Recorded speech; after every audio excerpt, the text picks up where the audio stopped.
반갑습니다. 최세호입니다. 네, 지금 날씨가 비가 계속 와서 다른 분들께서도 혹은 피해가 없었으면 좋겠네요. 없었으면 좋겠고, 오늘 주제에 대해서 말씀을 드리겠습니다. 여러분들께서 사업을 하고 있음에도 불구하고 계속적으로 새로운 사업을 하시는 분들 혹은 주변에 봤었을 때 사업을 잘 하고 있음에도 새로운 사업을 계속 벌리시는 분들이 있을 거예요. 근데 과연 그건 왜 그럴까요? 그걸 제 경험에 비춰서 말씀을 드리고자 하면 그건 간단합니다. 지금 하고 있는 사업이 지속적으로 영위적으로 계속 할 수가 없기 때문에 그런 거죠. 그래서 그 사업의 수명이라는 게 있어요. 평생 지속적으로 할 수 있는 사업이 아닌 이상에는 그 사업에 수명이 있기 때문에 그 사람이 불안한 겁니다. 쉽게 얘기해서 불안한 겁니다. 불안해서 뭔가 새로운 사업을 통해서 그 다음 것을 준비를 하는 거죠.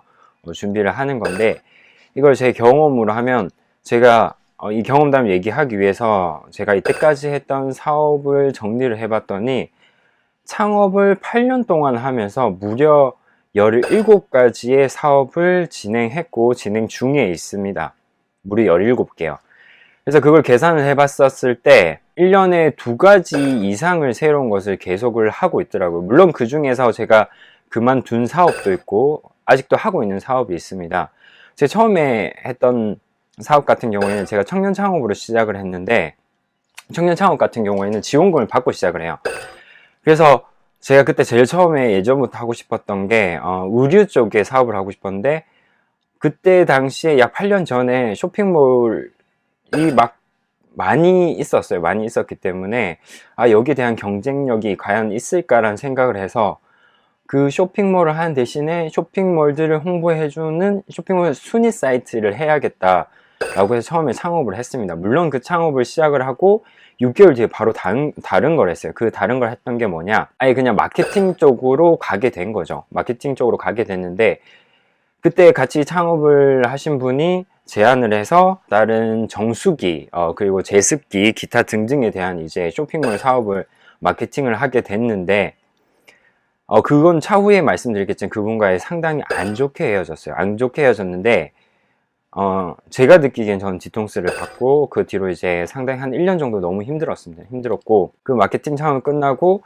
그분과 헤어지면서, 안 좋게 헤어지면서 그 안에 같이 사업을 했던 구성원 분과 함께 핸드폰 총판 사업을 했어요. 핸드폰 총판을 마케팅하는, 제가 지금 울산에서 사업을 진행을 했었는데, 현대자동차, 현대중공업, 지금처럼 경제가 어려워지기 전에 진행을 했었기 때문에 그때는 상당히 좀 괜찮았었습니다. 괜찮았었기 때문에 그렇게 하다가 또 그 와중에 또 잘 안 됐어요. 그래서 그 핸드폰이란 카테고리를 가지고 약 한 7년, 8년 전에 했던 게 뭐냐, 지금은 많이들 하죠. 예, 중고폰 사업을 시작을 했었습니다. 그래서 그때 당시 전국에서 중고폰을 하신 분들이 손가락에 꼽았어요. 꼽아서 제가 사이트를 통해서 중고폰 사업을 했었는데, 중고폰 사업을 하면서 울산 지방에 있음에도 불구하고 전국에서 택배를 받아서 매입을 하고 금액을 보내주는 사업을 했습니다. 그런데 정말 재밌는 건 거기서 또 잘못된 사람과 만났어요. 사업에 있어서 가장 중요한 요건 중에 누구랑 함께 하느냐가 가장 중요한데, 그 사람에게 뒤통수를 받고 충격을 받으면서 뭐 여차저차 그거는 이제 상세하게 얘기하면 또 얘기 너무 길어지는데, 빨간 딱지를 받을 정도로 안 좋아졌습니다. 안 좋아지고 되게 웃긴데, 뭐 어떻게 그런 일이 있을 수 있을까 할 정도로 안 좋아지고, 그리고 난 뒤에 제가 이거는 내가 누군가의 동업과 같이 해서 이게 안 좋은 일이 생기는구나 라고 생각을 해서, 그 다음에 제가 제 스스로 나 혼자 이제 사업과 창업을 해봐야겠다는 생각을 하고, 그때 당시 제가 블로그를 마케팅을 하기 위해 쓰다가 제가 블로그 체험단을 만들어서 진행을 했어요. 사이트를 만들어서 했고, 그때 그 블로그 체험단을 하기 위해서 저는 가장 중요한 게 그 사업의 비전과 그걸 정말 어떤 시스템을 잘 하고 있는지를 궁금해서 서울에서 그때 당시 가장 유명했던 블로그 체험단 대표에게 찾아가서 한 커피를 얻어 마시면서 약 한두 시간 정도 얘기를 했습니다. 하고 그때 비전을 느꼈어요. 비전을 느끼면서 진행을 했는데, 그래서 꽤나 괜찮았습니다. 그때 혼자 하고 돈이 없는 과정에서 뭐 직원을 채용을 하고, 그때 당시에 한 3개월 동안 제가 얼마 벌었냐면 3개월 동안 약 한 80만 원 내외로 벌었어요. 그러면 한 달로 치면 한 30만 원 안 되는 돈을 벌었는데, 그때 누군가를 아는 동생을 영입을 하면서, 그 친구한테 상당히 고마운데 그 친구를 영입하면서 얘기를 했던 게, 내가 지금 누군가를 채용하기는 힘들지만 내가 알바식으로 진행을 하고 차후에 내가 급여를 올려주겠다, 대신에 복지와 그 다음에 여가 시간을 내가 보장을 해주겠다, 출근 시간과 얘기를 하면서 같이 시작을 했죠. 그러면서 제안했던 게, 비록 제가 3개월 동안 번 돈이 80만 원 밖에 안 되지만 그 친구에게 그 이상의 돈을 급여를 주겠다라는 얘기를 했습니다. 그래서 그게 제가 사업을 열심히 하게 된 원동력이었는데, 아직 정비가 안 됐었어요. 안 됐었고, 진행을 하면서 급여를 줘야 된다는 생각에서 이제 열심히 하기를 시작을 했죠. 그렇게 하면서 어느 순간 월 1,000만 원 이상의 수익을 벌기 시작을 했고, 그러면서 직원 한두 명 이제 채용을 하면서 정말 급여를 주는 게 무섭다는 걸 그때 많이 느꼈었고, 그때 블로그 체험단을 시작을 해서 그 뒤로 이제 뭐 페이스북이라든지 기타 등등 이제 온라인 종합적으로 마케팅을 할 수 있는 회사로 가기 위해서 준비를 했습니다.